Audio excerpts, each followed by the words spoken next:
안녕하세요. 이번 시간에는 핵 재처리 기술에 대해서 공부해 보도록 합시다. 자, 1문단 보겠습니다. 원자력 발전은 핵 분열 연쇄 반응을 유도하여 에너지를 얻는다. 원자력 발전은 핵 분열 연쇄 반응을 이용하여 에너지를 얻죠. 자, 원자력 발전의 연료로는 주로 우라늄이 사용된다. 원자력 발전은 우라늄이 사용된다. 천연 우라늄을 구성하는 물질의 99% 이상은 핵 분열이 일어나지 않는 우라늄 238이고 핵 분열이 가능한 우라늄 235는 천연 우라늄 속에 0.7%만 포함되어 있다. 이 상태로는 우라늄 235의 비율이 낮아 핵 분열을 유도할 수 없기 때문에 우라늄 235의 비율을 3% 이상으로 높여야 하고, 이 과정을 우리는 우라늄 농축이라고 한다. 자, 그러면 원자력 발전에서는 핵분열 연쇄 반응을 유도하여 열 에너지를 얻는데, 이때 사용하는 연료는 우라늄이다. 그런데 우라늄의 구성 요소는 우라늄 238과 우라늄 235가 있다. 그런데 우라늄 238이 90%나 차지하지만 얘는 핵 분열을 일으킬 수 없고, 우라늄 235는 0.7%밖에 안 되지만 핵 분열을 일으킬 수 있는 물질이다. 따라서 우라늄 235의 비율을 높이기 위해서 우라늄 농축 과정이 필요하다. 자, 여기까지 이해됐죠?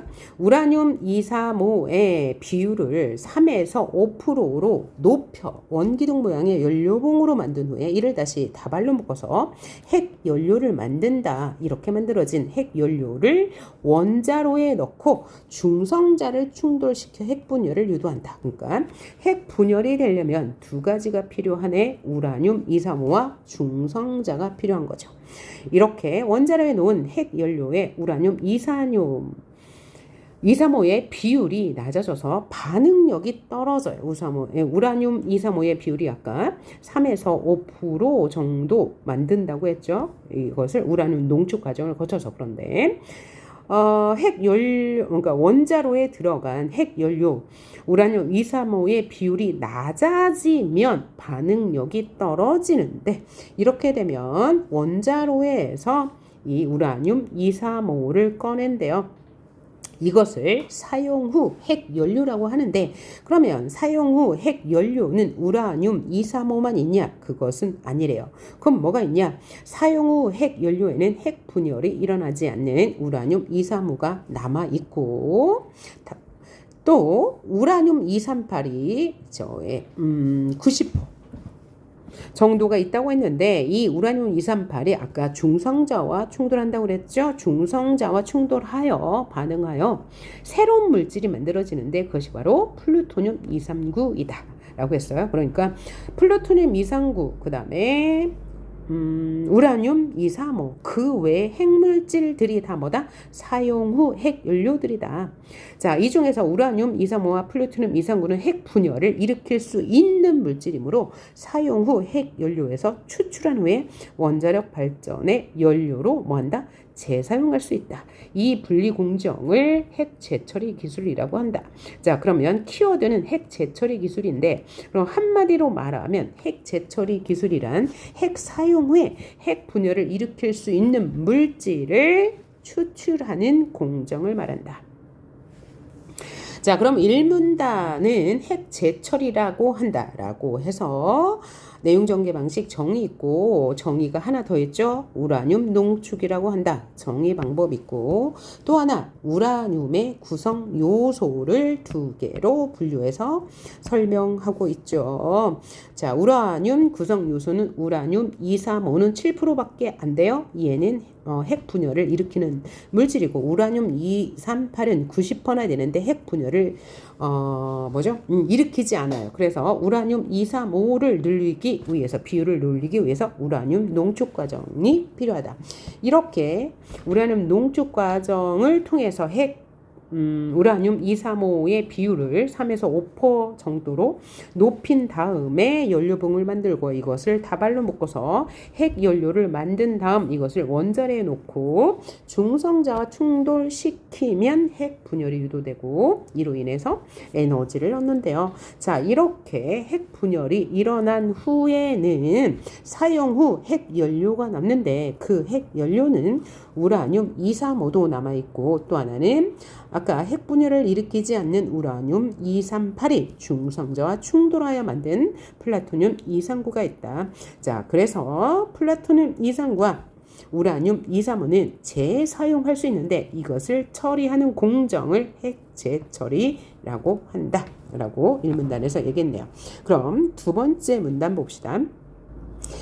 현재 사용하고 있는 대표적인 핵 재처리 방식으로 사용 후 핵연료를 액체 상태로 만든대요.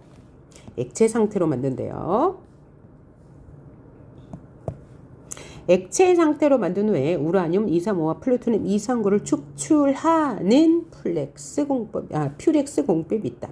퓨렉스 공법은 핵분열을 일으킬 수 있는 우라늄 235와 플루토늄 239를 액체 상태로 추출하는 것이다.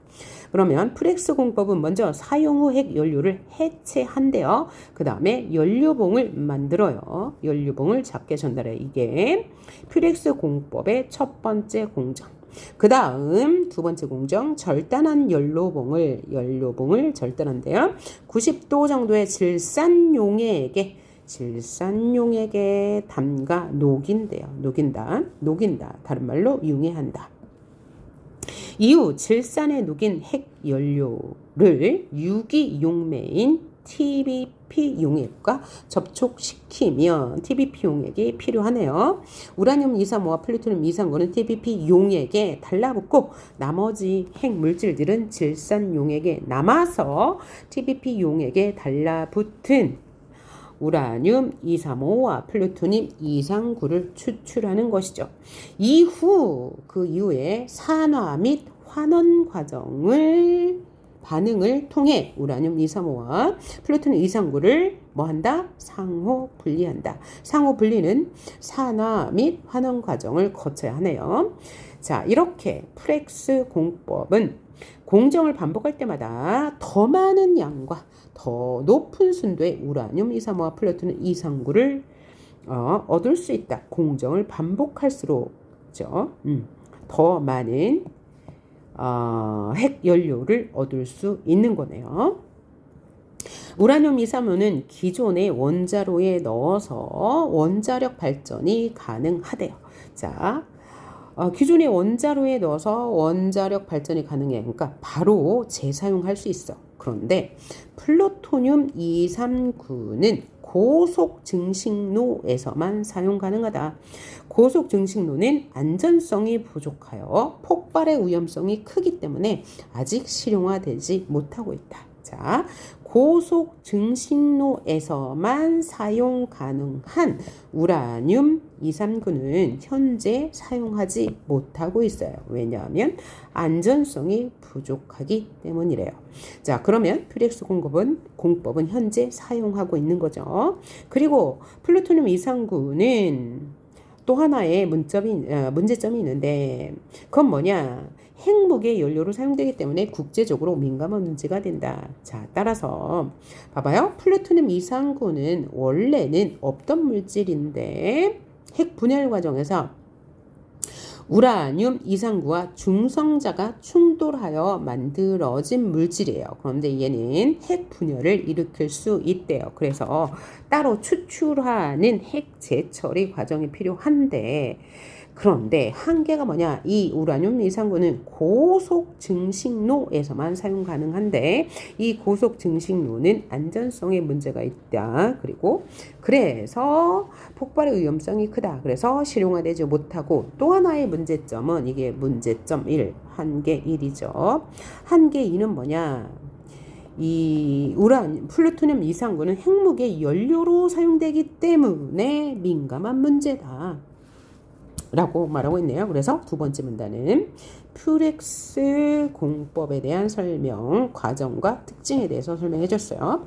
그럼 3문단을 봅시다. 3문단, 이러한 문제를 해결하기 위해, 그럼 여기서 이러한 문제는 뭐예요? 이 핵 재처리, 즉 퓨렉스 공법으로 추출한 플루토늄 239가 핵무기의 원료로 사용된다는 것. 또 하나는 이 플루토늄 239가 고속 증식로에서만 사용 가능하다는 것. 이런 문제를 해결하기 위해 개발 중인 핵 재처리 방식으로 뭐가 있다? 파이로 프로세싱이 있다. 파이로 프로세싱은 핵분열 물질을 추출하기 위해 용액이 아닌 전기를 활용한다. 아까 퓨렉스 공법은 용액을 사용했는데 파이로 프로세싱은 전기를 활용한다. 먼저 사용 후 핵 연료를 해체하는 건 똑같네요. 그리고 연료봉을 절단하는 것도 똑같네요. 절단한 연료봉을 600도씨 이상의 고온에서 600도씨 이상의 고온에서 산화 우라늄 형태의 분말로 만든다. 아까 퓨렉스 공법에서는 액체 상태로 만들었는데 여기서는 파이로 프로세싱은 분말로 만드네요. 이를 전기 분해하여 산소를 없애면 금속 물질로 변환되는데 얘는 금속 물질로 변한대요. 그렇죠? 전기를 분해하여 산소를 없애면. 자, 여기에는 우라늄 235와 플루토늄 239, 기타 다양한 핵물질이 포함되어 있다. 자, 이 금속 물질을 66염에 넣고 소금이겠죠. 온도를 500도까지 올려 용해시킨다, 녹인다. 여기에 전극을 연결하고 일정 전압 이하의 전기를 흘려주는데 우라늄 235는 다른 물질에 비해 낮은 전압에서도 쉽게 음극으로 움직이므로 음극에는 우라늄 235만 남게 된다. 그러니까 우라늄 235는 다른 물질과 달리 낮은 전압에서도 쉽게 움직인다. 그래서 우라늄 235만을 추출할 수 있네요. 여기에서 우라늄 235를 일부 회수할 수 있다.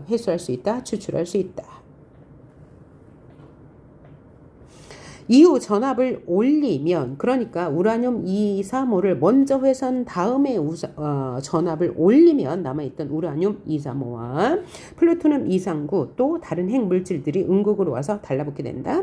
파이로 프로세싱은 플루토늄 239가 다른 핵물질들과 섞인 채로 추출되기 때문에 퓨렉스 공법에서 발생할 수 있는 문제를 해결할 수 있다. 자, 그러면 플루토늄 239는 퓨렉스 공법에서 무슨 문제가 있었나요? 바로 핵무기 원료로 사용될 수 있다는 문제가 있었죠. 그런데 파이로 프로세싱 기법은 플루토늄 239가 다른 핵물질들과 섞여 있기 때문에 핵무기 원료로 사용할 수 없다는 거죠. 그래서 이 파이로 프로세싱 기법은 퓨렉스 공법의 문제점을 보완한 것이다, 해결한 것이다 라고 볼 수 있겠네요. 자, 그래서 이 글 전체는 핵 재처리 기술의 종류, 퓨렉싱 기법과 파이로 프로세싱 기법이 있었죠. 퓨렉스 기법과 파이로 프로세싱 기법이 있었어요. 자, 따라서 문제는 이 두 가지 기술을 비교하는 게 가장 많이 문제화 될 것 같고요. 자, 그러면 첫 번째 문단에서는 핵 연료는 뭐다? 우라늄이다. 이 우라늄은 원자력 발전의 원료가 되는 거죠. 근데 이 구성 요소가 우라늄 238과 우라늄 235가 있는데 우라늄 238은 90% 이상을 차지하지만 핵분열을 일으키지 못하고 우라늄 235는 0.7%밖에 없지만 핵분열을 일으켜. 그래서 핵분열을 일으키려면 우라늄 235의 비율을 3에서 5%까지 늘려야 돼. 그래서 우라늄 농축 과정을 거친다. 그 후에 원기둥 모양의 원료봉을 만든 후에 다발로 묶어서 핵 연료를 만들고 이 만들어진 핵 연료는 중성자와 충돌시켜서 핵 분열을 한다.